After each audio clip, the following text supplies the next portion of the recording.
wind energy production report 2025.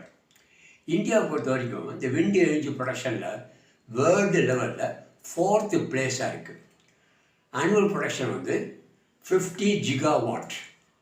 இப்போ இந்த report என்னென்னா டாப் 10 ஸ்டேட்ஸ் இன் இந்தியா, எந்த ஸ்டேட்டு லீடிங்காக இருக்குது விண்ட் எனர்ஜி ப்ரொடக்ஷன் பார்க்கலாம்.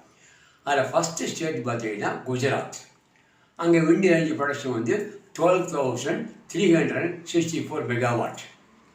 செகண்ட் ரேங்கில் தமிழ்நாடு இருக்குது, 11,325 மெகாவாட்.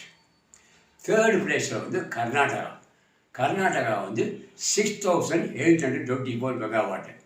கர்நாடகா அடுத்து மகாராஷ்டிரா 5,200 மெகாவாட்டு. அப்புறம் ராஜஸ்தான் 5,100 மெகாவாட்டு. அந்த Andhra Pradesh 2,085 megawatt. And then மத்திய பிரதேஷ், கேரளா, வெஸ்ட் பெங்கால் அப்படி இருக்குதான். ஸோ வெஸ்ட் பெங்கால் தான் 10th ரேங்கில் இருக்குது. 9th ரேங்க் வந்து கேரளா. இதுதான் இந்த state rank regarding wind energy production. So Tamil Nadu stands in second place. C you.